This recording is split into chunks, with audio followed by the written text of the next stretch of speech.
Bonjour à toi et bienvenue sur ce podcast du mois de mai. Ce mois-ci, je te propose d'aborder le comment apprendre à dire non et de fait comment rester assertif face à son client, à son collègue, à son responsable.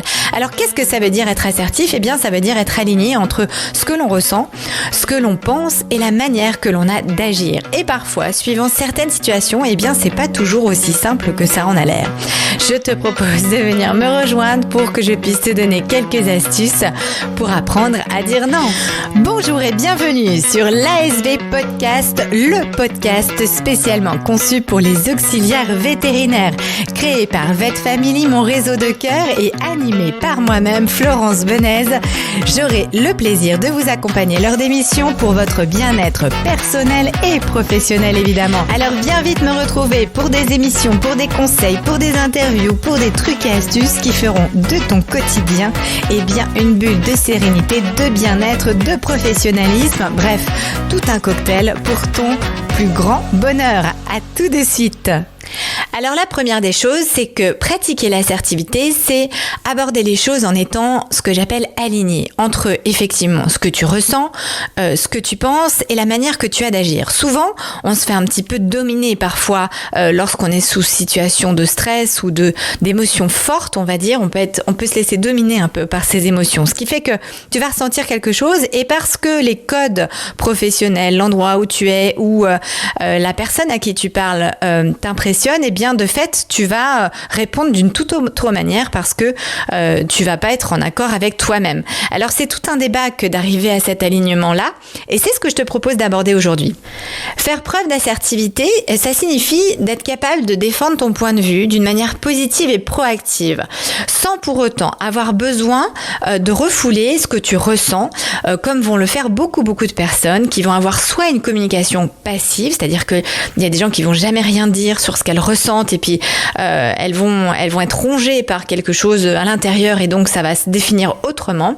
Ou alors à l'inverse, on a des gens qui peuvent aussi s'exprimer de manière très agressive et on en a beaucoup en clientèle qui au lieu d'exprimer tout simplement leurs besoins, eh bien ne savent pas comment le faire, on leur pose pas forcément la question. D'où le fait que derrière, eh bien ces personnes-là se mettent un petit peu en position dominante, en position d'agressivité. Donc, dans les deux cas, que tu sois en mode autruche, à mettre la tête dans le sable, ou en mode guerrière, eh bien, les deux réactions ne sont pas faites pour être dans l'assertivité. On est sur des réactions qu'on va appeler des réactions viscérales et qui sont programmées en nous pour répondre au stress, qui sont soit la fuite ou l'agressivité.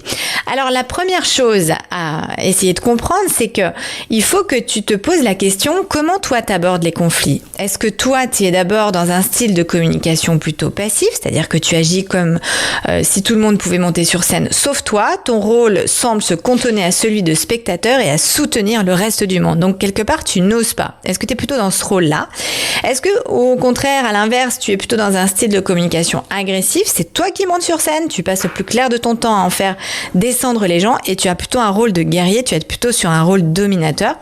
Ou au contraire, est-ce que tu penses que tu as un style de communication qu'on va appeler assertif où là, tout le monde est bienvenu sur la scène, même toi, c'est-à-dire que tu vas savoir oser exprimer finalement ce que tu ressens. Alors tout ça c'est bien joli, mais tu vas me dire ouais c'est super la théorie, c'est génial, mais comment on fait en pratique ? Eh bien oui, comment on fait en pratique ? Déjà, pose-toi la question à savoir dans quelle situation finalement tu n'es pas assertif, dans quelle situation tu n'oses pas t'exprimer librement. Je te propose de noter finalement tes peurs. Est-ce que ce sont plutôt avec des clients ou est-ce qu'au contraire ça va être avec le vétérinaire avec lequel tu travailles ou une collègue qui t'impressionne ou bref, identifie la personne avec laquelle ou avec lesquelles tu es le moins à l'aise et pose-toi la question du qu'est-ce qui fait que tu ne te sens pas à l'aise face à ces personnes-là. Est-ce que c'est un manque de connaissances ? Est-ce que c'est un manque de pratique, d'expérience ? Est-ce que c'est un manque de une peur parce que tu t'estimes que tu peux être trop débutant sur la fonction ou alors tu te dis j'ai pas la réponse et ils vont attendre de moi que j'ai absolument la réponse. Bref, essaye de te poser la question avec qui et qu'est-ce qui se passe à ce moment-là en toi. Ensuite, deuxième étape, tu vas chercher l'émotion que tu ressens. Est-ce que c'est de la peur ? Est-ce que c'est de la colère, de la frustration ? Est-ce que tu t'en veux de quelque chose ou est-ce qu'au contraire c'est parce que tu as peur de mal faire ? Alors évidemment, avec tout ça, tu me vois venir, eh bien je vais te poser la question finalement de quoi tu as besoin pour te sentir bien. Qu'est-ce qu'il faudrait que tu rajoutes peut-être, que tu développes, que tu acquiers pour pouvoir te sentir à l'aise dans cette situation-là. Si par exemple tu es mal à l'aise parce que tu estimes que tu devrais tout savoir sur les produits et puis face à un client qui est un habitué par exemple et toi tu es récent dans la clinique, eh bien tu n'as pas forcément toutes les réponses et là tu paniques un petit peu et cette situation-là te met mal à l'aise. Eh bien, de quoi tu as besoin? Certes, tu as besoin de connaître le produit, mais est-ce que c'est vraiment possible de tout connaître sur le bout des doigts? Même l'ASV le plus performant de tous les temps va pas forcément tout connaître par cœur et c'est pas forcément votre rôle. Donc la question à se poser, c'est comment je peux répondre finalement au client en étant le plus assertif possible et le plus honnête et le plus professionnel possible. Et qu'est-ce qu'attend un client? Eh bien, il attend surtout un professionnalisme. Donc, je t'invite vraiment à te poser la question comment je peux l'aider pour répondre au mieux à ses besoins. Et parfois, crois-moi, cette question-là, elle est extrêmement puissante. C'est comment puis-je vous aider? À quel moment je peux être le plus performant pour vous, le plus professionnel? Et dans ces cas-là, il faut poser la question directement au client quand tu as un doute, si tant est que tu aies un doute.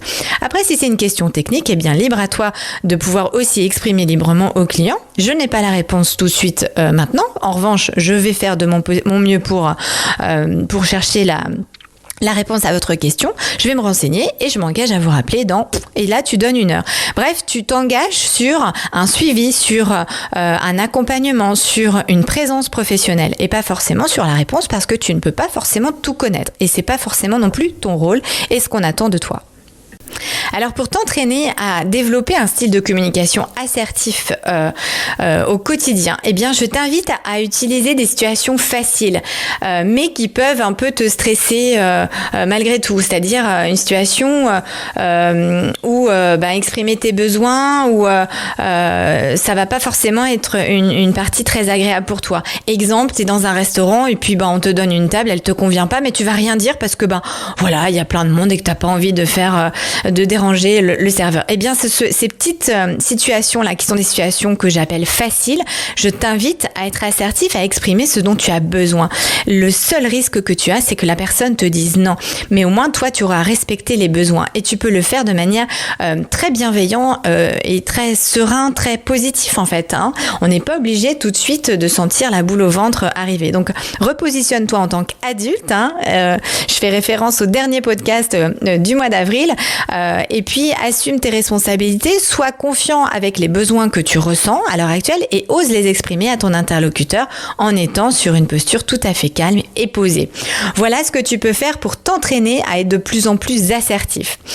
Le dernier point que je voulais aborder avec toi, c'est comment apprendre à dire non de fait. Comment faisons-nous pour pouvoir dire à un client « Non, c'est pas possible, il n'y a plus de place aujourd'hui, il n'y a plus de rendez-vous de possible sur le planning. » Et là, je vois certains d'entre vous qui peuvent sourire derrière en écoutant ce podcast. Eh bien oui, parce que c'est pas toujours évident quand on est surtout de profil empathique, quand on est à l'écoute de son client, eh bien c'est pas toujours simple de dire non à un client qui va user de son charme et de ses émotions pour vous faire craquer et vous faire en sorte que vous puissiez le prendre tout de suite. Là aussi, repense aux objectifs de la structure, c'est-à-dire en termes de valeur, en termes d'accompagnement, quelle est la priorité de la structure, qu'est-ce qu'il y a d'important finalement pour la structure, de faire des rendez-vous qui soient longs et personnalisés et très accompagnants et auquel cas on respecte un certain planning et on respecte un certain calendrier, un certain agenda, ou alors on a décidé qu'on était une clinique qui prenait toutes les urgences, et ça aussi ça peut être un choix, mais il faut que tu puisses te recentrer sur les objectifs et les valeurs de ta structure. Quelles sont les valeurs qu'elle partage et donc quels sont les comportements attendus en termes de clients. Et puis, de ton côté, toi, il va falloir que tu fasses un petit travail en te posant la question, qu'est-ce qui t'empêche de dire non? Quelles sont les limites que tu peux finalement poser? Et là, encore une fois, un petit exercice que tu peux faire, je te propose de faire 2 colonnes. Tu prends un papier, un crayon, tu fais 2 colonnes. Sur une colonne, tu vas mettre les choses que je peux tolérer et que j'accepte. Et sur l'autre colonne, les choses qui me rendent mal à l'aise ou qui me stressent. En créant cette liste, tu vas déjà pouvoir te rendre compte de ce que tu tolères, de ce que tu acceptes et donc de ce qui peut te rendre mal à l'aise. Et tu vas de fait mettre un peu en conscience tes sentiments et revenir à l'essentiel et ce qu'il y a d'important pour toi. Et petit à petit, ça peut t'aider à t'imposer certaines limites. Qu'est-ce qu'il y a d'important pour toi? Qu'est-ce qu'il n'y a pas d'important pour toi? Je reprends un exemple que j'ai eu une fois.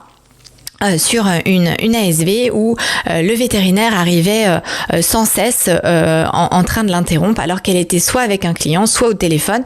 Et on sait que votre métier implique que vous êtes un petit peu pieuvre, c'est-à-dire vous pouvez être à la fois au téléphone et à la fois avoir quelqu'un en face, donc c'est pas toujours évident.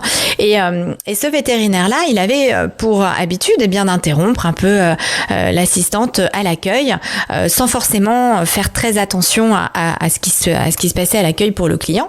Et cette situation-là la mettait fortement mal à l'aise. Et donc, petit à petit, déjà, il faut identifier ces situations-là. Quelles sont-elles? Qui vient vous interrompre? Comment ça se passe? Et comment on fait pour résoudre cette situation-là? Eh bien, tout simplement, on discute. C'est-à-dire que si je reprends mon outil, eh bien, les choses que je peux accepter qu'on me demande et qu'on m'interrompt pour une urgence. Par contre, je vais être mal à l'aise si on m'interrompt pour une commande qui peut tout à fait attendre alors que je suis en train de répondre à un client qui lui-même est pas content et moi je fais mon job pour être professionnelle et lui répondre convenablement. Et donc déjà, tu vois, en faisant cet exercice-là, tu vas te rendre compte de ce qu'il y a d'important pour toi et ce qu'il y a d'important pour la structure et ce qui te met mal à l'aise. Et ensuite, dans un second temps, eh bien, il va falloir discuter de ces points-là.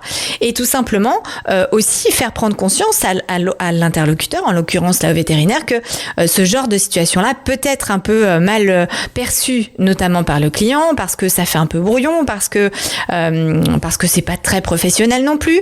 Et donc simplement d'exprimer ce qui s'est passé, tu reprends factuellement les faits et puis tu viens avec une solution. Voilà, la prochaine fois que vous avez besoin que je commande, je mets un post-it ou un cahier d'une certaine couleur et puis vous mettez ce qu'il vous faut et moi en fin de journée je fais le point avec vous et comme ça je fais un résumé de manière à m'assurer que j'oublie rien pour la prochaine commande.